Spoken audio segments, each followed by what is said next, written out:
ನಾಯಕ ಫಲದಾಯಕ ನೀನೇ ವಿನಾಯಕ ಪೂಜಾರಂಭದಿ ಭಜಿಸುವೆ ನಿನ್ನನು ಪೂಜಾರಂಭದಿ ಭಜಿಸುವೆ ನಿನ್ನನು ಪೂಜೆ ಸಿದ್ಧಿ ಪೂಜಕ ನೀನೇ ವಿನಾಯಕ ಆಚರಿಸಬೇಕಿತ್ತು. ನಿನ್ನ ರಜೆ ಇರೋದ್ರಿಂದ ಇಂದು ನಮ್ಮ ಶಾಲೆಯಲ್ಲಿ ಇವತ್ತು ಆಚರಣೆಯನ್ನು ಮಾಡ್ತಿದ್ದೀವಿ. ಈ ಕಾರ್ಯಕ್ರಮದ ಅಧ್ಯಕ್ಷತೆಯನ್ನ ವಹಿಸಿರ್ತಕ್ಕಂತಹ ನಮ್ಮ ಶಾಲೆಯ ಮುಖ್ಯ ಗುರುಗಳಾದಂತಹ ಗುರುಬಸವರಾಜ್ ಸರ್ ಅವರಿಗೆ ಸ್ವಾಗತ ಸುಸ್ವಾಗತ. ಅದೇ ರೀತಿ ನಮ್ಮ ಶಾಲೆಯ ಕನ್ನಡ ಶಿಕ್ಷಕರಾದಂತಹ ರುದ್ರಮುನಿ ಸರ್ ಅವರಿಗೂ ಸಹಿತ ಸ್ವಾಗತ ಸುಸ್ವಾಗತ. ಅದೇ ರೀತಿ ವಿಜ್ಞಾನ ವಿಷಯದ ಶಿಕ್ಷಕರಾದಂತಹ ದಿವಾಕರ್ ಸರ್ ಅವರಿಗೂ ಸಹ ಈ ಕಾರ್ಯಕ್ರಮಕ್ಕೆ ಸ್ವಾಗತ ಸುಸ್ವಾಗತ. ಅದೇ ರೀತಿ ಸಮಾಜ ವಿಜ್ಞಾನ ಶಿಕ್ಷಕರಾದಂತಹ ಕೊಟ್ರೆ ಸರ್ ಅವರಿಗೂ ಸಹ ಈ ಕಾರ್ಯಕ್ರಮಕ್ಕೆ ಸ್ವಾಗತ ಸುಸ್ವಾಗತ. ನಂತರದಲ್ಲಿ ದೈಹಿಕ ಶಿಕ್ಷಣದ ಶಿಕ್ಷಕರಾದಂತಹ ಮಲ್ಲಿಕಾರ್ಜುನ್ ಸರ್ ಅವರಿಗೂ ಸಹ ಈ ಕಾರ್ಯಕ್ರಮಕ್ಕೆ ಸ್ವಾಗತ ಸುಸ್ವಾಗತ. ಅದೇ ರೀತಿ ಹಿಂದಿ ಶಿಕ್ಷಕರಾದಂತಹ ಸುದರ್ಶನ್ ಸರ್ ಅವರಿಗೂ ಸಹ ಸ್ವಾಗತ ಸುಸ್ವಾಗತ. ಮತ್ತು ನನ್ನ ನೆಚ್ಚಿನ ಮುದ್ದು ಮಕ್ಕಳಿಗೂ ವಿದ್ಯಾರ್ಥಿನಿಯರಿಗೂ ಸಹಿತ ಈ ಕಾರ್ಯಕ್ರಮಕ್ಕೆ ಸ್ವಾಗತ ಸುಸ್ವಾಗತ.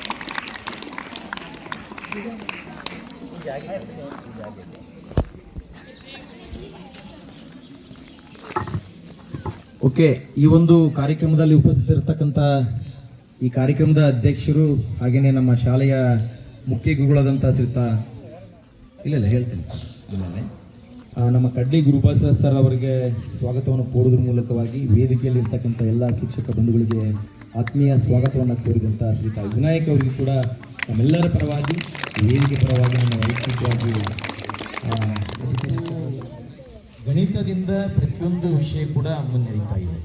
ಲೆಕ್ಕಾಚಾರ ಅಂತ ಕರಿತೀವಿ ನಾವು. ಲೆಕ್ಕಾಚಾರ ಇಲ್ಲದ್ರೆ ಯಾವುದು ಕೂಡ ನಾವು ಬಂಡಿಸ ಆಗಲ್ಲ. ನಾನು ಹೇಳಿದ್ನಲ್ಲ ಮೊನ್ನೆ, ಬಜೆಟ್ ಅದು ಕೂಡ ಲೆಕ್ಕಾಚಾರ. ₹1ದಾಗ ಪೈಸೆ 100 ಪೈಸೆ ಯಾವ್ಯಾವ ಮೂಲದಿಂದ ಬಂತು, ಅದು ಗಣಿತ. ಹೌದಾ? ಪ್ರತಿಯೊಂದು ಸರ್ಕಾರಗಳು ಕೂಡ ಇವತ್ತೇನು ಮುಂಚಿತವಾಗಿ ಏನು ನಾವು ಖರ್ಚು ಮಾಡಬೇಕು ಅಂತ ಯೋಜನೆ ಹಾಕೊಳ್ತೇವೆ, ಅದು ಬಜೆಟ್. ಆ ಒಂದು ಯೋಜನೆಗೆ ಸಂಬಂಧಪಟ್ಟಂತೆ ಎಲ್ಲ ಲೆಕ್ಕಾಚಾರ ಕೊಡ್ತಕ್ಕಂಥದ್ದು ಏನಂದರೆ ನಮಗೆ ಗಣಿತ. ಒಂದು ಯಾವುದೇ ರಿಸಿಪ್ಟ್ ಆ್ಯಂಡ್ ಪೇಮೆಂಟ್ ಅಕೌಂಟ್ ತಗೊಳ್ಳಿ, ನಮಗೆ ಬರ್ತಕ್ಕಂಥ ಆದಾಯಗಳ ಮೂಲಗಳನ್ನು ತೆಗೆದುಕೊಂಡು ನಾವು ಕೊಡ್ತಕ್ಕಂಥ ಸಂದಾಯ ಮತ್ತು ಪೇಮೆಂಟ್ ಕೊಡ್ತಕ್ಕಂಥದ್ದು ಎಲ್ಲವೂ ಕೂಡ ನಮಗೇನೋ ಲೆಕ್ಕಾಚಾರ ಇರ್ತದೆ. ಹಾಗಾಗಿ ಇವತ್ತು ಗಣಿತದಲ್ಲಿ ಶೂನ್ಯವನ್ನು ಕಂಡುಹಿಡಿದಂಥವ್ರು ನಾವು ಭಾರತೀಯರು. ಓಕೆ, ಆ ರೀತಿಯಲ್ಲಿ ಇವತ್ತು ನಮ್ಮ ವಿಶ್ವಕ್ಕೇನೆ ಅತ್ಯಂತ ಹೆಚ್ಚು ಒಂದು ಕೊಡುಗೆಯನ್ನು ಕೊಟ್ಟಂಥದ್ದು ಪ್ರತಿಯೊಂದು ಕ್ಷೇತ್ರದಲ್ಲಿ ಅಂತ ಹೇಳಿದ್ರೆ ನಾವು ಭಾರತೀಯರು. ಅಂಥ ಮಹಾನೀಯರ ಸಾಲಿನಲ್ಲಿ ನಮ್ಮ ರಾಮಾನುಜಂ ನಿಲ್ತಾರೆ. ಇವರು ತಮಿಳುನಾಡಿನಲ್ಲಿ ಜನಿಸಿದಂಥವರು. ಈಗ ಗುರು ಸರ್ ಹೇಳಿದರು ಡಿಸೆಂಬರ್ 22, 1887 ನೋಡು. ಅವಾಗ ಅವರು ನೋಡಿ ಇನ್ನು ಚಿಕ್ಕ ವಯಸ್ಸು, ಅಷ್ಟು ಸಾಧನೆಯನ್ನು ಮಾಡಿದಂಥವ್ರು. ಅವರ ಹುಟ್ಟುಹಬ್ಬವನ್ನು ಇವತ್ತು ರಾಷ್ಟ್ರಾದ್ಯಂತ ಎಲ್ಲ ಶಾಲಾ ಕಾಲೇಜುಗಳಲ್ಲಿ ರಾಷ್ಟ್ರೀಯ ಗಣಿತ ದಿನ ಅಂತ ಆಚರಣೆ ಮಾಡ್ತಾರೆ. ಇದು ನಾವು ಭಾರತೀಯರೆಲ್ಲರೂ ಕೂಡ ಹೆಮ್ಮೆ ಪಡ್ತಕ್ಕಂಥ ವಿಷಯ. ಹಾಗಾಗಿ ಇವತ್ತು ನಿಮಗೆಲ್ಲ ಗಣಿತದಲ್ಲಿ ಎಲ್ಲ ರೀತಿಯಿಂದಲೂ ಕೂಡ ಕ್ಯಾಲ್ಕುಲೇಷನ್ ಬರ್ತದೆ, ಸೀರೀಸ್ಗಳ ಬರ್ತದೆ, ಶ್ರೇಣಿಗಳು, ಓಕೆನಾ, ಕೂಡು ಕಳಿತಕ್ಕಂಥ ಲೆಕ್ಕ ಬರ್ತದೆ. ಮತ್ತು ಇತ್ತೀಚೆಗೆ ನಿಮ್ಮ 10ರಲ್ಲಿ ಕೂಡ ರೇಖಾಗಣಿತ, ಓಕೆನಾ, ಜಾಮಿಟ್ರಿ, ಮತ್ತು ನಿಮಗೆಲ್ಲ ಪ್ರಮೇಯಗಳು, ಪ್ರತಿಯೊಂದು ಕೂಡ ಏನೇ ಬಂದರೂ ಕೂಡ ಅದು ಗಣಿತಕ್ಕೆ ಇವರೆಲ್ಲರದ ಕೊಡುಗೆ ಇರ್ತದೆ ಅಂಥೇಳಿ. ಹಾಗಾಗಿ ಇವತ್ತು ಈ ಒಂದು ಅರ್ಥಗರ್ಭಿತವಾದಂಥ ದಿನಾಚರಣೆಯನ್ನು ಮಾಡೋದ್ರ ಮೂಲಕ ಮಕ್ಕಳಲ್ಲಿ ಗಣಿತ ವಿಷಯದ ಬಗ್ಗೆ ಹೆಚ್ಚು ಜಾಗೃತಿಯನ್ನು ಮೂಡಿಸಬೇಕು, ಅದನ್ನೆಲ್ಲರೂ ಕೂಡ ಆಸಕ್ತಿಯಿಂದ ಕಲಿಬೇಕು ಅಂತಕ್ಕಂಥ ಉದ್ದೇಶ ನಮ್ಮ ಗುರು ಸರ್ ಆಗಿದೆ.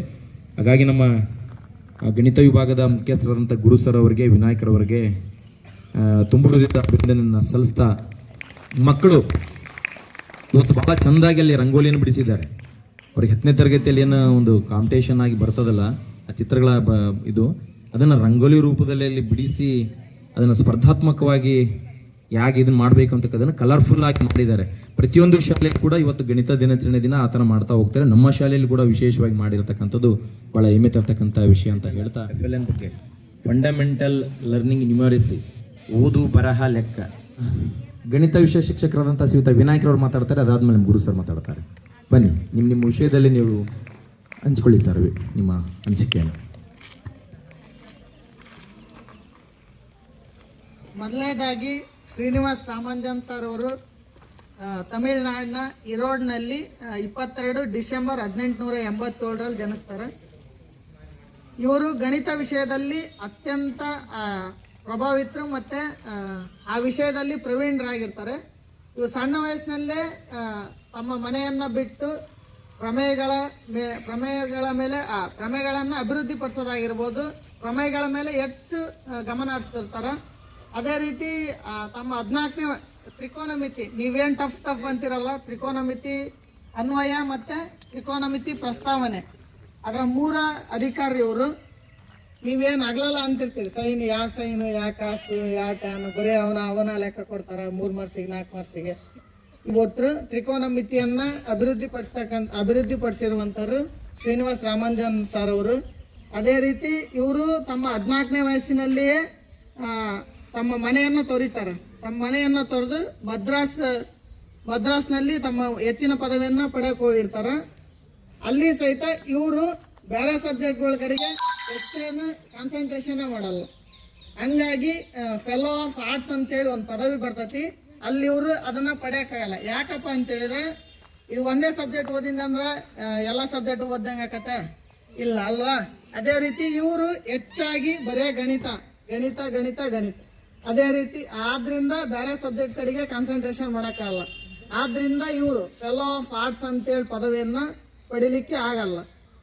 ಮತ್ತೆ ಇವ್ರ ಬಗ್ಗೆ ಹೇಳ್ಬೇಕಪ್ಪ ಅಂತೇಳಿದ್ರೆ ನೀವು 8ನೇ ಕ್ಲಾಸ್ ಒಳಗೆ ಓದಿ R.D. ರಾಮಾಂಜನ್ ಅಂತೇಳಿ ನಂಬರ್ಸ್ ಓದ್ತೀರಿ, 1729 ಅಂತೇಳಿ, ಹೌದಾ.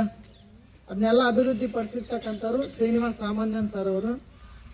ಪ್ರಮುಖವಾಗಿ ಮುಂಚೆ ಎಲ್ಲ ನೋಡ್ಬೇಕಪ್ಪ ಅಂತೇಳಿದ್ರೆ ನಮ್ಮ ಭಾರತೀಯ ಹೆಚ್ಚಾಗಿ ಈಗಲೂ ಸಹಿತ ನಾವು ಹೆಚ್ಚಾಗಿ ಕಾಣಲ್ಲ, ಹೌದಾ. ಪುರುಷ ಪ್ರಾಬಲ್ಯ ಆಗಿತ್ತು ಅಂತಲ್ಲಿ ಶ್ರೀನಿವಾಸ್ ರಾಮಾಂಜನ್ ಸರ್ ಅವರು ಅಂತಾರಾಷ್ಟ್ರೀಯ ಮಟ್ಟದಲ್ಲಿ ಹೆಚ್ಚಾಗಿ ಪ್ರಭಾವ ಬೀರಿರ್ತಕ್ಕಂಥವ್ರು ನಮ್ಮ ಭಾರತೀಯ ಗಣಿತಜ್ಞ ಶ್ರೀನಿವಾಸ್ ರಾಮಾಂಜನ್ ಸರ್ ಅವರು. ಇಷ್ಟು ಹೇಳಿ ಅವಕಾಶ ಕೊಟ್ಟಿದ್ದಕ್ಕೆ ಧನ್ಯವಾದ.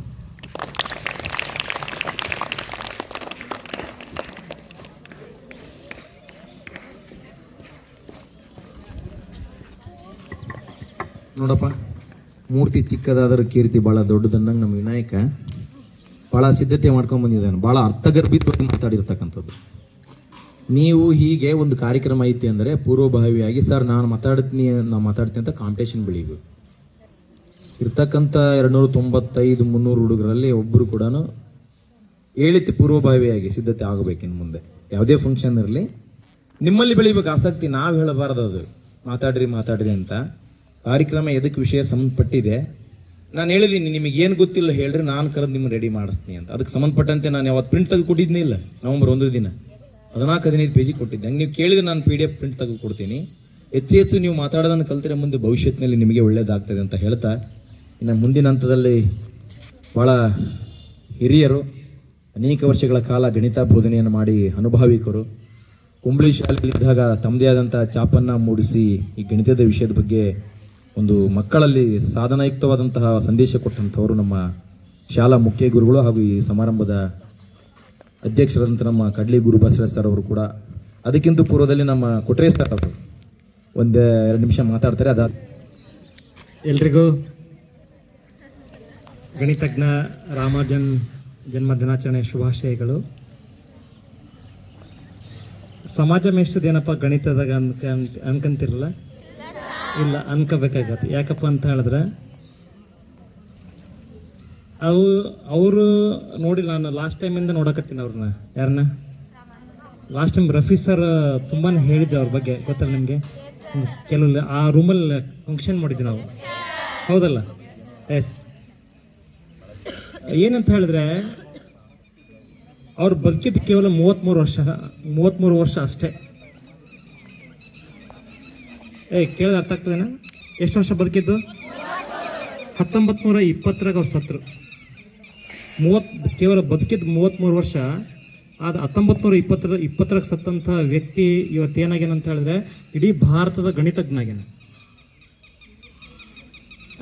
ಹಾಗೆಯೇ ಸ್ವಾಮಿ ವಿವೇಕಾನಂದ ಬದುಕಿದ ಕೇವಲ 39 ವರ್ಷ ಅಷ್ಟೇ. ಮತ್ತೇನಂತ ಹೇಳಿದ್ರೆ ಯಾರಂತ ಹೇಳಿದ್ರೆ ಶಂಕರಾಚಾರ್ಯ ಬದುಕಿದ ಕೇವಲ 29 ವರ್ಷ ಅಷ್ಟೇ. ಯಾರ್ಯಾರು ನಮ್ಮ ದೇಶದಾಗ ಬೇಗ ಹೋಗ್ಯಾರ ಮತ್ತು ಬಸವಣ್ಣ ಬದುಕಿದ 33 ವರ್ಷ ಅಷ್ಟೇ. ಯಾರ್ಯಾರು ಬೇಗ ಹೋಗ್ಯಾರ ಅವರೆಲ್ಲ ಸಾಧನೆ ಮಾಡೇ ಹೋಗ್ಯಾರ. ಹಾಗಾಗಿ ರಾಮಾನುಜನ್ ಹಾಗೇನೆ. ರಾಮಾನುಜನ್ ಬಾಲ್ಯ ಓದ್ತಾ ಇದ್ದೆ, ತುಂಬಾ ಅದ್ಭುತವಾದಂಥ ಬಾಲ್ಯ. ಒಬ್ಬ ಬಡ ಬ್ರಾಹ್ಮಣ, ಅವ್ರು ತುಂಬಾ ನಿಮ್ಗೂ ತುಂಬಾ ಕಷ್ಟದ ಜೀವನ. ಯಾರಿಗೆ? ರಾಮಾನುಜನ್ಗೆ. ಅಂತಹ ಒಬ್ಬ ಬಡ ಬ್ರಾಹ್ಮಣನ ಹೊಟ್ಟೆಯಲ್ಲಿ ಹುಟ್ಟಿದಂಥ ರಾಮಾನುಜನ್ ಏನಂತ ಹೇಳಿದ್ರೆ ಅವರಿಗೆ ಬರೀ ಲೆಕ್ಕದ ಕಡೆಗೆ ಚಿಂತಂತೆ, ಬೇರೆ ಯಾವ ವಿಚಾರಗಳು ಅವ್ರಿಗೆ ಗೊತ್ತಿಲ್ಲ. ಹಾಗಾಗಿ ವಿನಾಯಕ್ ಹೇಳ್ದಂಗೆ ಅವರು ಫೇಲ್ ಆಫ್ ಆರ್ಟ್ಸಲ್ಲಿ ಫೇಲ್ ಆದರು, ಮತ್ತು ಎಲ್ಲಿಗೋದ್ರು, ಇಂಗ್ಲೆಂಡ್ಗೆ ಹೋದರು, ಅಲ್ಲಿಯೂ ಸಹ ದೊಡ್ಡ ಸಾಧನೆ ಮಾಡಿದರು. ಈಗಲೂ ಅವರು ಬಿಡಿಸಿದಂಥ ಪ್ರಮೇಯಗಳನ್ನು, ಅವರು ಮಾಡಿದಂಥ ನಿಯಮಗಳನ್ನ ಈಗಲೂ ಬಿಡಿಸೋಕ್ಕಾಗ್ತಾಯಿಲ್ಲ ಅಂತ ಇಷ್ಟು ಗಣಿತಜ್ಞರು, ಇಂಥ ಕಾಲದಲ್ಲೂ ಅಷ್ಟು ಅದ್ಭುತವಾದಂಥ ಗಣಿತಜ್ಞರು. ಹಾಗೆ ಏನಂತ ಹೇಳಿದ್ರೆ ನಮಗೇನಂತ ಹೇಳಿದ್ರೆ ಅವರು ಸಾರ್ ಏನದಲ್ಲ ಸೈನ್ಸ್ ಮಾಡ್ಯಾರೆ, ನಿಮ್ಮ ಮೆದುಳು ತುಂಬಾ ಚುರುಕಾಗ್ಲಿಕ್ಕೆ ಏನಂತ ಹೇಳಿದ್ರೆ ಲೆಕ್ಕ ತುಂಬಾ ಅವಶ್ಯಕ ಅಂತ ಹೇಳ್ತಾ ಅವಕಾಶ ಮಾಡಿಕೊಟ್ಟಂತ ಎಲ್ರಿಗೂ ಧನ್ಯವಾದ ತಿಳಿಸ್ತಾ ಮಾತು ಮುಗಿಸ್ತಾ ಇದ್ದೀನಿ. Thank you. ಚಿಕ್ಕದಾದರೂ ಚೊಕ್ಕವಾಗಿ ಬಹಳ ಅರ್ಥಗರ್ಭಿತವಾಗಿ ಆ ಒಂದು ವಿಷಯದ ಬಗ್ಗೆ ಭಾಳ ಚೆನ್ನಾಗಿ ಅಭ್ಯಾಸ ಮಾಡಿ ಅವರು ಮಾತಾಡಿದ್ದು ಭಾಳ ಅರ್ಥಪೂರ್ಣವಾಗಿತ್ತು. ಇವತ್ತು ನಾವು ಕೂಡ ಹಾಗೇನೆ, ನನಗೆ ಲೆಕ್ಕ ಇಷ್ಟ ಇತ್ತು, ನಾನು ಸೈನ್ಸ್ ಮಾಡೋದು ಮನಸ್ಸು ಹೊಟ್ಟೆ ಅದು ಯೋಚನೆ ಮಾಡಲಿಲ್ಲ, ಕಾಮರ್ಸ್ ಮಾಡಿದೆ. ಅಲ್ಲಿ ಅಕೌಂಟೆನ್ಸಿ ಮತ್ತು ಸ್ಟ್ಯಾಟಿಸ್ಟಿಕ್ಸ್ ಅದು ಭಾಳ ಒಳ್ಳೆ ದೊಡ್ಡ ದೊಡ್ಡ ಲೆಕ್ಕ. ಅಲ್ಲಿ balance sheet, profit and loss account, ಅಲ್ಲೆಲ್ಲ ಪೂರ ಅಕೌಂಟಿಂಗ್ ಸಿಸ್ಟಮೇ ಇರ್ತದೆ. ಅದು ನಮ್ಮದು ಒಂದು ರೀತಿ ಲೆಕ್ಕ. ಇಲ್ಲಿ ಗಣಿತದಲ್ಲಿ ಇದು ಒಂದು ವಿಶೇಷವಾಗಿರ್ತಕ್ಕಂಥ ಲೆಕ್ಕ. ಅಲ್ಲಿ ಅದು ಬ್ಯಾಂಕಿಂಗ್ ಕ್ಷೇತ್ರಕ್ಕೆ ಸಂಬಂಧಪಟ್ಟಂಥ ಲೆಕ್ಕಾಚಾರ ಬರುತ್ತೆ. Profit and loss account, balance sheet, ಓಕೆನಾ, ಹೀಗೆ ಕಂಪ್ನಿ ಒಂದು ಅಕೌಂಟ್ ಓಪನ್ ಮಾಡೋದು. ನಿಮಗೆಲ್ಲ ಈಗ types of accounts 10th out to opening the account in the bank, ಓಕೆನಾ, SB account, current account, FD saving bank, SB account, ಹಿಂಗೆ ಆಪರೇಟಿಂಗ್ ಸಿಸ್ಟಮ್ನಲ್ಲಿ ಲೆಕ್ಕ, ಅಲ್ಲಿ ಕೂಡ ಲೆಕ್ಕ ಇದೆ. ಈ ಲೆಕ್ಕಕ್ಕೂ ಆ ಲೆಕ್ಕಕ್ಕೂ ಭಾಳ, ಇಲ್ಲಿ ನಿಮ್ಮ ಕೆಮಿಸ್ಟ್ರಿ ಭಾಳ ಇದು ಇರ್ತದೆ, ಒಳ್ಳೆ ಬಿಡಿಸುವಾಗ, ಇದು ಮಾಡುವಾಗ. ಸೈನ್ಸ್ನಲ್ಲಿ ಕೂಡ ಲೆಕ್ಕ ಬರ್ತದೆ, ಅವುಗಳನ್ನೆಲ್ಲ ನಿಯಮಗಳ ಅನುಸಾರವಾಗಿ.